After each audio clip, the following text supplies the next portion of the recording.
Welcome back to the Hemlane Hustle, where we dive into the stories and strategies of those shaping the future of real estate investing. Today, we've got a trailblazer in the data and real estate game, Ariel Herrera, the mastermind behind tech and real estate and co-founder of Coffee Closers. Ariel isn't just crunching numbers. She's blending data scientists with the hustle of a real estate investor. She started her journey by solving her own real estate investing challenges, and now she's on a mission to help others do the same effectively and efficiently with heart. Get ready for a conversation that's equal parts inspiring and actionable. If you ever thought about leveling up your real estate game with data or wondering how to balance your ambition, career, and family, this episode is for you. Ariel, welcome to the show. Thank you so much, Dana. I'm really excited to be here.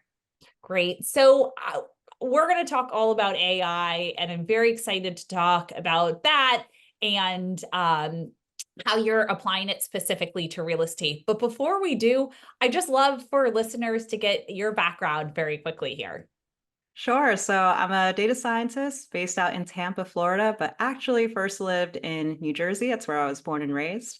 And about 5 years into my career as a data scientist working in New York, there was one day I was sitting on that bus on a 2-hour commute each way and thought, I cannot do this the rest of my life. So I decided to try to see, is there a way that I can choose to work? Can I develop passive income to get me there? And throughout all the research, real estate kept popping up as the number one that has been around for centuries, and also one that has been pursued of people with less resources than myself. So I decided if they could do it, why can't I? And I went full in to real estate. So the real issue that I found when I first started was that the data I thought was going to be simple. Like I could just get all the properties in a spreadsheet for New Jersey and be able to determine where I want to live. But I came to find that that was actually not doable, a lot more complicated. So I started a channel called Tech and Real Estate in order to show people how to overcome some of the challenges that I had. Great. And now you mentioned property live-in. Was this one that you were living in, or was this your first rental property? Yeah, first property, and it was a house hack. So myself living in it and also renting out the bedroom. Great. And how did you get the capital over time as you continued to invest? Like your data as a problem, how were you getting the capital? Was it keeping your W-2 job and eventually saying, I'll quit my W-2, or walk me through kind of your path from there? Because I know we'll get into the data side. I know capital at the beginning is a huge question that many of our listeners have. Of course. So one of the best parts about house hacking is you can get into real estate as little as 5% and then be able to rent out the property fully a year afterwards. So that's how I initially started, by doing house hacks after house hacks and then renting it out afterwards fully to build my portfolio. But I've also done traditional investing where I put down 20, 25%, which could be a lot. So I've looked for markets that are a bit cheaper and have the promise for appreciation as well, just being pretty frugal in my daily life, still being able to enjoy, being with friends, being with family, but trying not to overspend as well. Great. Walk me through, as you were house hacking slash buying more rental properties. Walk me through where you started from the perspective of the data side and finding and sourcing really good deals. And then give me a vision of where it goes in the future based on what you are building with tech and real estate and educating others on how to do it more effectively.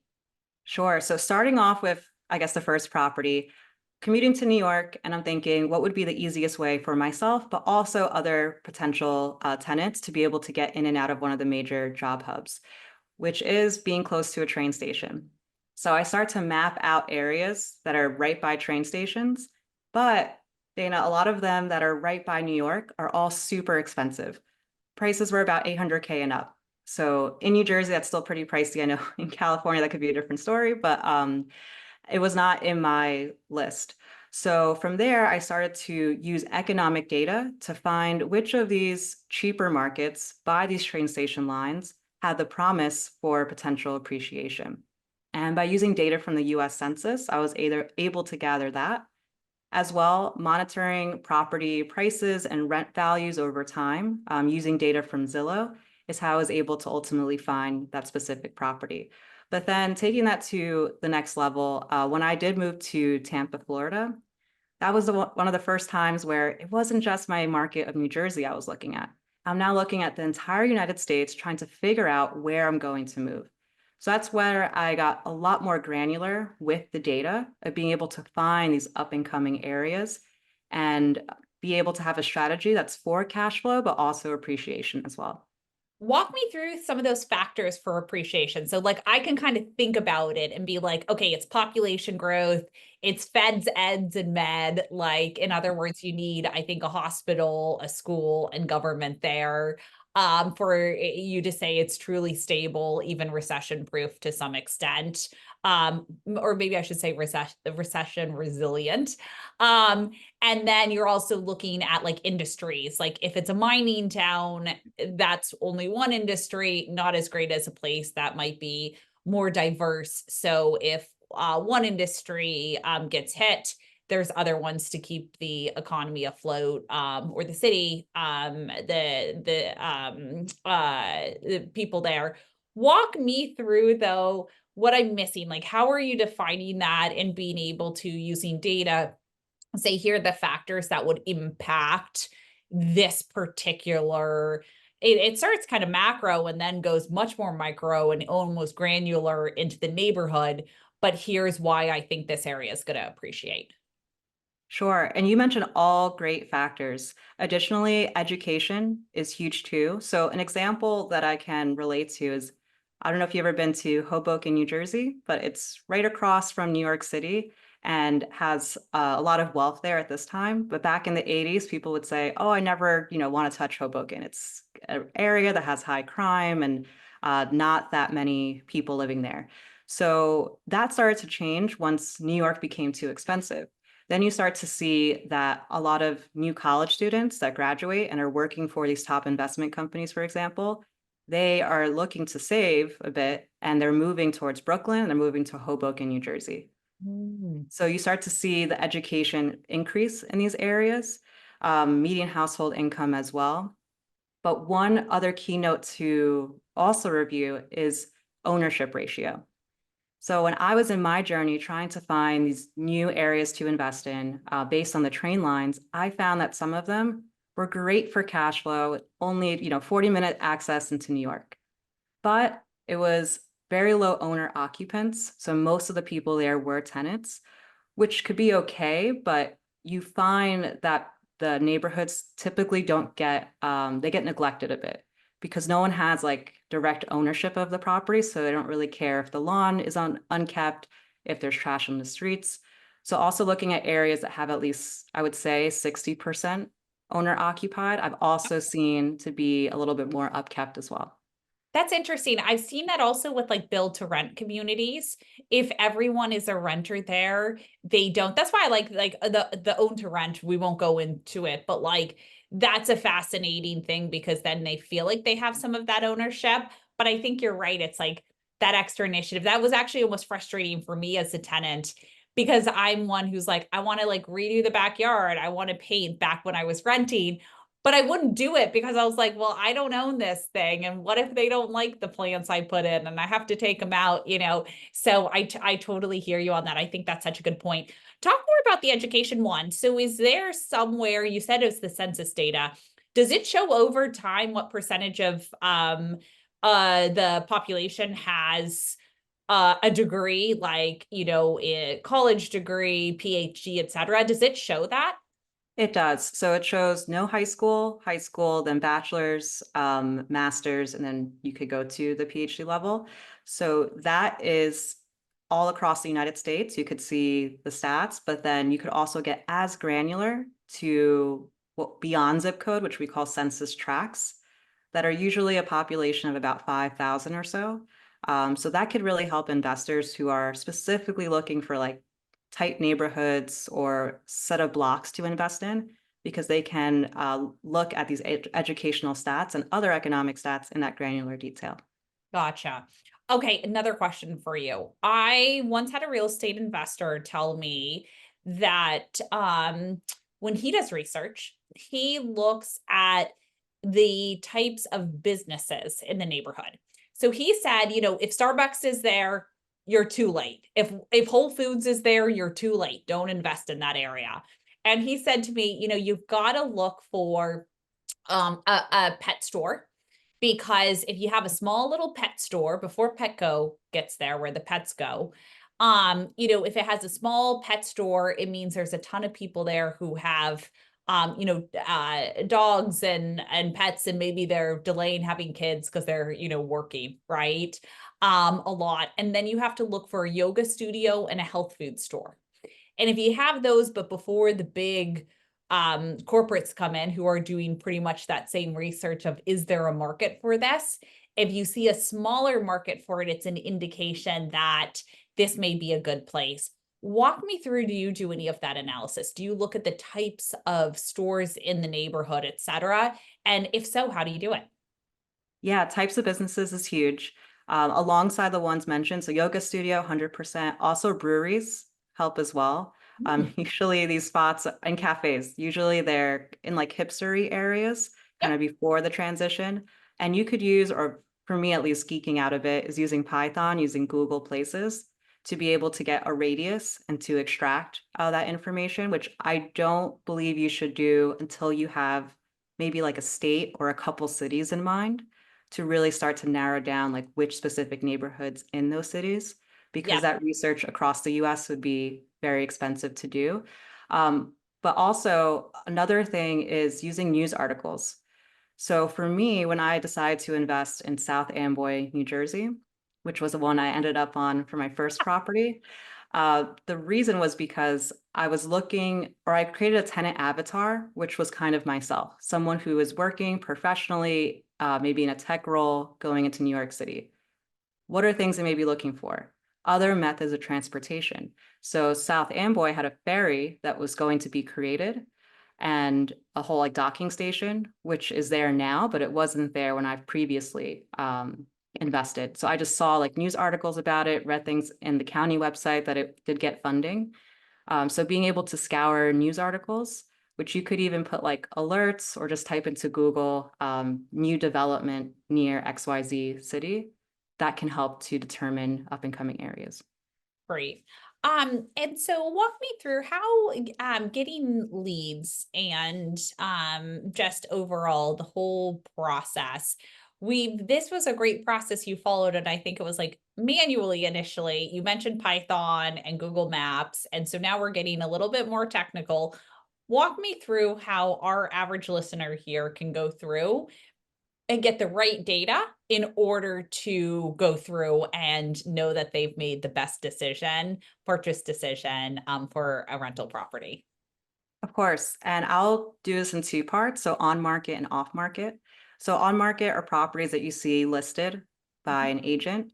You could see these on Zillow, Redfin, Realtor.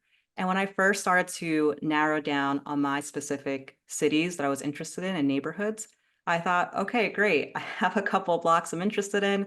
Let me just, pull the data and that's it.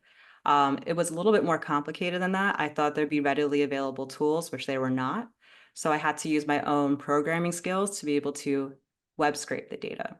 And web scraping is basically a fancy way of saying copying information on the internet, but doing so in an automated fashion. So instead of me copying each listing pen and paper, I was able to code it up where it would automatically pull that information into a spreadsheet, which today there are tools that do that for you without any code. So that helped me to What basically. what tools do it without code? For those listening who say, "Hey, I can't scrape this myself." What tools can help them with that? Yeah, the one that I prefer is Browse AI. So Okay. it's a no code solution, and you could use that not just for sites like Zillow, but also for, say, county records. Like if you're tracking pre-foreclosures and want to be able to get that data into a spreadsheet each day. So this is an AI tool. I haven't heard of it. Browse AI, where I can essentially go through and type into it, I want you to get every single one of these listings with the rental rate X, Y, and Z, and it will do it for you. Not that sophisticated yet. I think they are moving towards that direction, but the way they do it now is you go in, you opens up a browser. So as if you are simulating, like actually clicking through Zillow, Mhm. and then you just copy like what exact fields you need. And then it'll going forward is trained on like how to extract that data and we'll get it into a spreadsheet. Cool. All righty. Great. And sorry, didn't mean to interrupt there with next steps. Yeah, sure. So then when it comes to the off-market leads, so I see a lot of folks get a little bit confused of how to try to acquire deals that are off-market.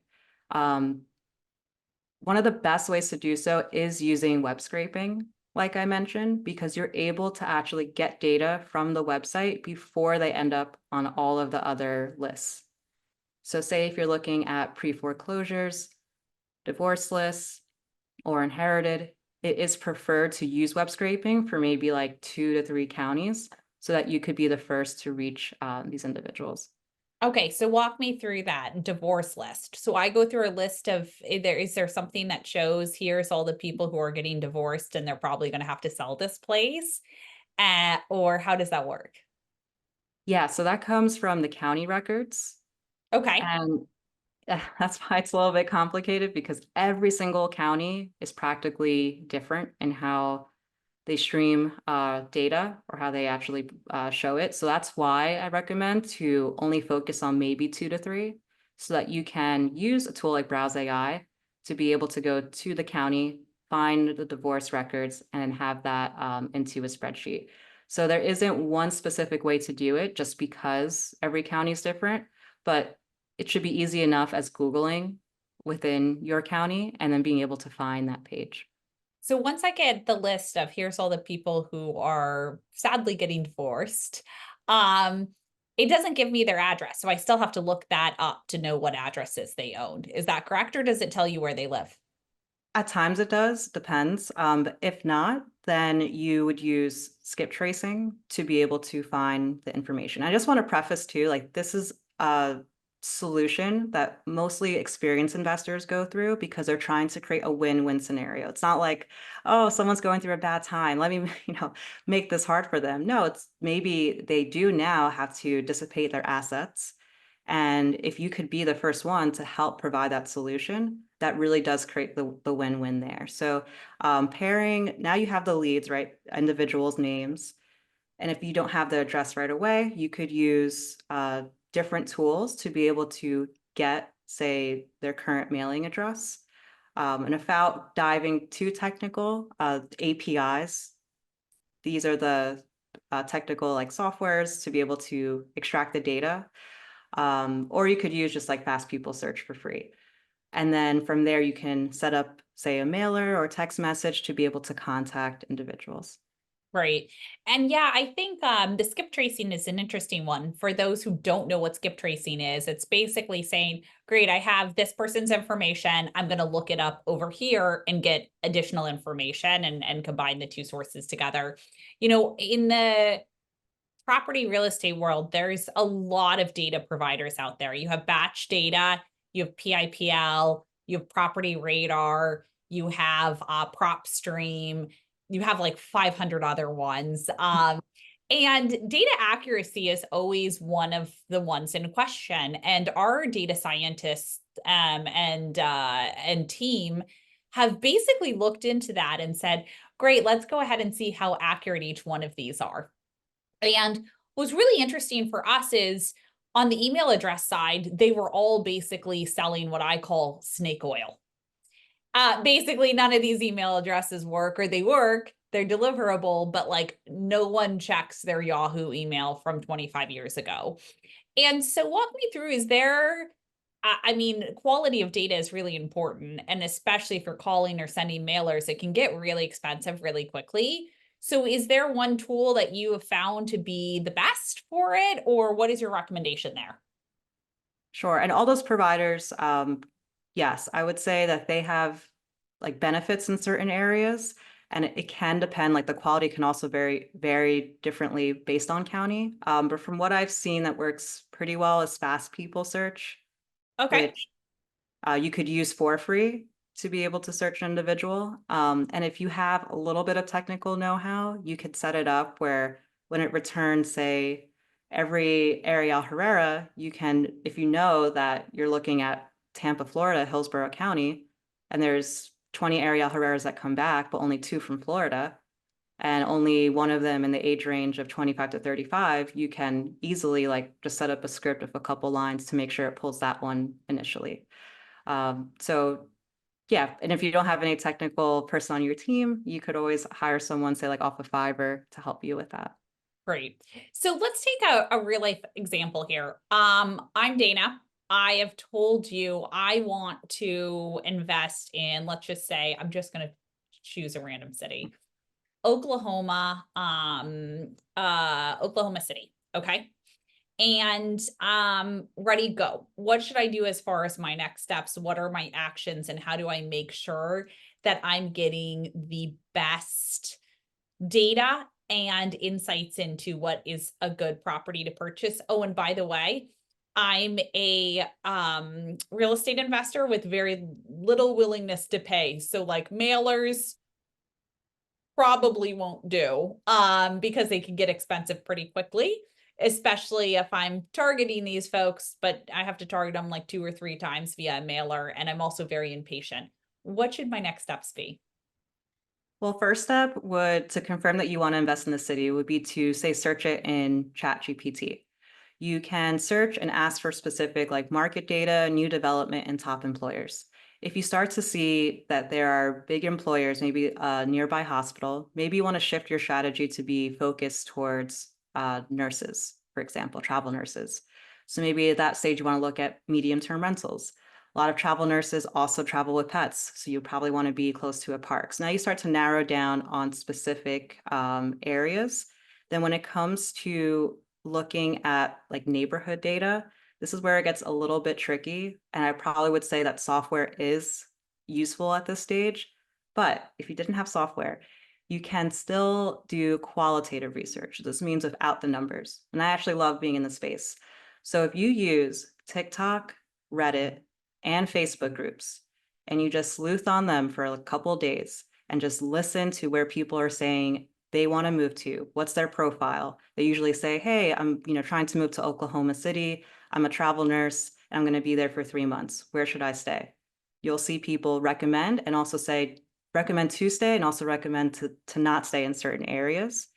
Then from there, you probably have a list of maybe 5 neighborhoods. And at that stage, you can get more granular in the data using numbers now that you've shortened that down.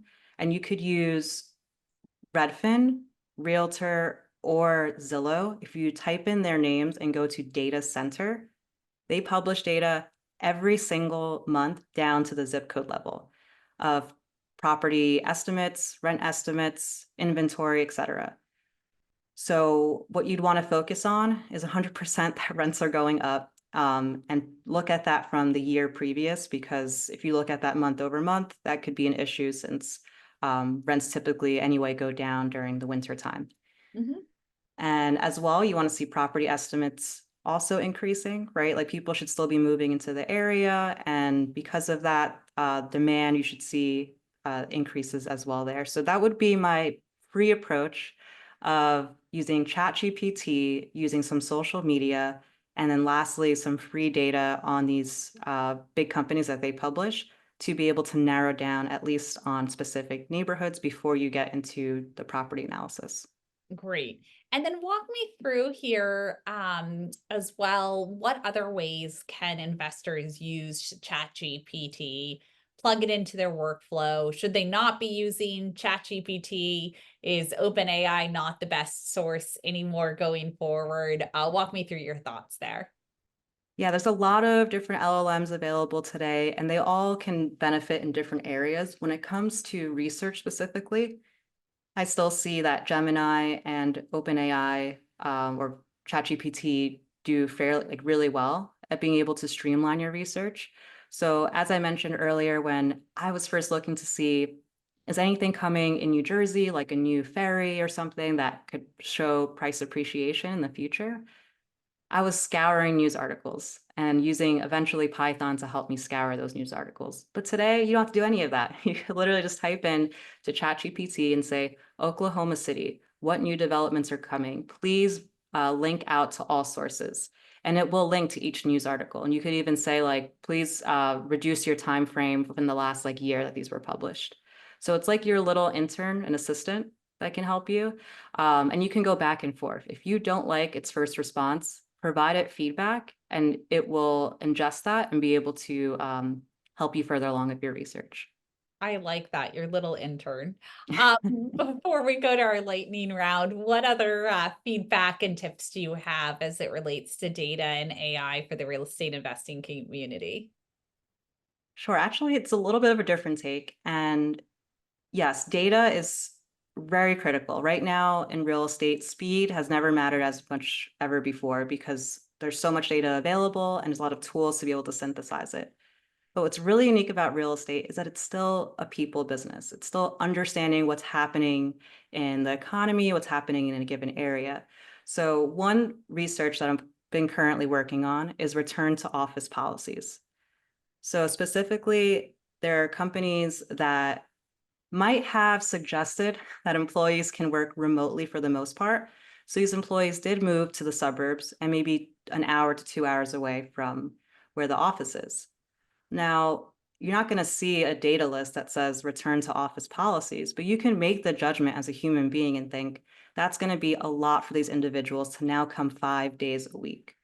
So you can use that knowledge to kind of get ahead and be able to use unique ways to find those individuals and help them in their situation where they may need to sell their house where it won't work out on market. So the main point there is leverage data, leverage tools, but don't forget real estate is a people business and try to think outside the box and what pain points they may have and how you can help them solve it. Yeah, I think self-driving cars will also be one that really impacts it because, the suburb example and going back to the office 5 days of the week, it would be a huge burden, but if you have a self-driving car that picks you up and makes you a latte and you're watching a movie or you're doing work on a conference call on it, it makes a big difference. And then you could live an hour away. So great. Thank you so much. Are you ready for our lightning round? Let's do it. Great. Biggest mistake you made in real estate and why? Biggest mistake was my first property, not screening my tenants enough. So I put a deadline that I would have the property listed for about a week. I put that on Zillow, and then I got too excited when I saw someone who, initially checked some of the boxes, and I was like, okay, yeah, let's move forward without actually committing to that 1 week time frame. And even though they weren't necessarily bad tenants, when the pandemic did occur, because of their jobs, they weren't as secure. And it left me in a situation where I was paying my own mortgage as well as that additional mortgage for a little bit of time. Yeah, and that is stressful when you have what they consider an alligator property. What Zuber says is an alligator property, right? Where Exactly. you're paying more into it than you're getting out potentially from a mortgage perspective. What's a quote you live by and why? The quote that I have is success is not final, failure is not fatal. It is the courage to continue that counts by Winston Churchill. And why I love that is because it resembles a lot for people in tech too. Just you need to always continue iterating. You're not always going to get the solution right the first time. And even if you do, you can't stay stagnant, right? Like, so say for real estate, actually, if you are able to come up with a system to get leads and to be able to acquire deals at a faster pace, that doesn't mean it's going to still work 4 years from now. You have to continue to always be mindful of what else you could do. I love that. Where are you investing next and when are you planning to invest? So I have a condo that's actually going to be done in 3 months in Mexico. Wow. So very excited for that to be complete. But once that's over, I will likely resume my strategy in the US, and Lakeland, Florida is probably top of my list. Okay. Reason is that it's not in a flood zone whatsoever. It's in between Tampa and Orlando, and they're actually building the Bright Line, which is a fast train in between. So with that and employers that are there, I do expect a rise. in price appreciation once that is complete. I'm very close to you. I have property in Ocala, Florida. So we should chat about that.